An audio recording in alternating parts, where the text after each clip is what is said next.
Hi, everybody. We've been really reluctant to intrude upon the national conversation that's been going on around really important topics just to talk to you about something mundane like money. However, with the market being in such a tumultuous situation last week, we thought that it would be appropriate just to give you a little perspective on our take on it and help you feel a little bit more reassured. So, of course, the markets dropped pretty significantly this week, and Thursday was a day that it lost about 6 to 7%. Nothing small there. But if you look at the week in total and compare it to the prior week, kind of just, we had a big week the prior week, and now we lost what we made, so we're kind of even from 2 weeks ago. Nobody was panicking 2 weeks ago, but when you have a big drop like Thursday, it really makes people uneasy, which is, we understand. So I want to give you a little bit of information that might help you kind of just sort through what's going on here.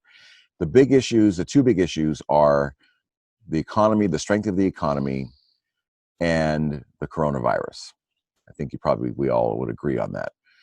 On the strength of the economy, boy, I'll tell you, the underlying fundamentals are unbelievable. Just to give you a couple of anecdotal stories. I have a client and a friend who is in the automobile industry, and he told me that the dealers that he works with in the San Francisco Bay Area had their best month ever in history in May. Now think about that, folks. We have people with we're in a record unemployment situation. People are sheltered in place, and yet they're selling more cars than they've ever sold in history. What does that say to you about the fundamental strength of the underlying economy? It's pretty amazing, right? I mean, it's kind of very hard to fathom. You couple that with home sales, which are super strong. In many cases, they were up double digits from the prior year. Mortgage applications, refinancings, all of this is very, very strong. Again, these two things, just as two little data points, underlie the strength of the economy. So don't ever underestimate how powerful the economy really is. It is an engine with the brake on, racing to go forward so far. Secondly, the coronavirus. 2 points. We are not in a situation that we were back in May. People are worried that the market's going to decline another 30% again, like it did in February and March. We, in February and March, didn't have any clue what we were getting into. It was unprecedented. Nobody had ever lived through it, and that's alive today. We didn't know how bad it was going to be. We didn't know how many people were going to be infected. They were talking millions. We didn't know how bad the economy was going to be. Everything was unknown, and that would justify the market getting slammed as bad as it did. Today, a lot of those unknowns are known. We know how bad the coronavirus is. We know how to control it. We know we can control it to some extent. There's also no stomach anymore for being shut down. I think we all realize that we've got to get back to our lives again. And unfortunately, a fact of life is that we're going to have to tolerate some increased numbers of infections and deaths as a result of the coronavirus. The big problem, of course, is not overwhelming the hospitals. And I think that that's kind of where we're going to go until this is resolved. Now let's talk about resolution of the coronavirus.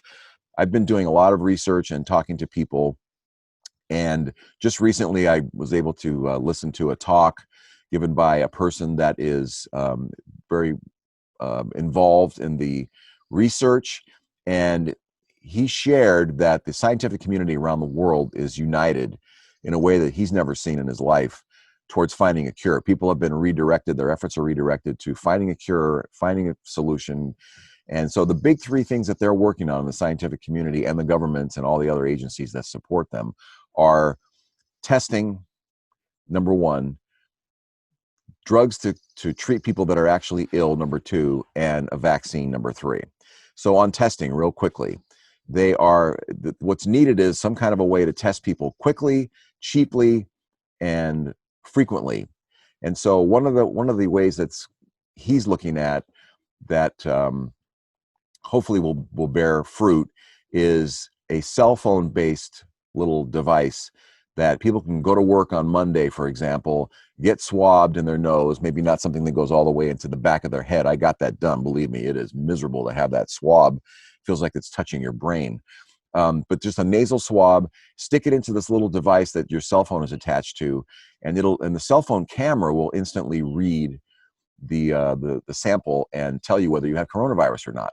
So you can get a response in real time, quickly and cheaply, and you can get tested every week. So imagine if we go to work every week on Monday, we get tested, somebody turns up sick, you can send them home, and the cell phone will be able to see who else that person has been in contact with recently, automatically notify them.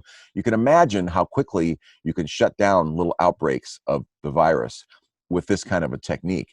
And the goal is to get people to feel confident to be able to go back out into the world and just live their lives again. How refreshing of an idea is that? So that's in progress. Secondly, treatments. The same gentleman told me that there's so much going on in terms of trying to identify, using computer models, cocktails of existing drugs that we have, the tens of thousands of existing drugs, and just applying them towards the coronavirus to see if they have an impact in different combinations. So that's very promising. Finally, in terms of a vaccine, what I think was the most impactful to me was to know that there are currently about 5 or 6, I think 5, best candidates for something that's going to be actually working, and they're going through trials. There are vaccines around the world that are being touted and developed and worked on, but there's 5 that are in phase 1 or phase 2 trials. And instead of waiting until we get through the final phase of a trial and seeing which one actually works and then starting to develop the vaccine, what these governments and the Gates Foundation and other wealthy and affluent donors and also other governments are all involved in is producing billions of doses of these vaccines right now, not even knowing which ones are going to work. We're just going to make them, and we're going to see which ones work. And as soon as we find out one that works, we're going to distribute it on a mass basis right then. The other ones, if they don't work, we'll just throw them in the garbage, whatever. But the billions of dollars that are spent are a good deal when you think about the trillions of dollars that are lost in the economy by people sitting around and being stuck in their homes, and the economy not reaching its full potential. So that to me is really exciting, that we're going to be ready to go. And this gentleman who I spoke with said that it's going to be by the end of the year, that he thinks by the end of the year we're going to have a mass-produced, available vaccine for people. So the coronavirus, to me, is a 2020 phenomenon. It's not going to go into 2021. And we're going to be talking about this time next year in terms of historical, wow, wasn't that amazing?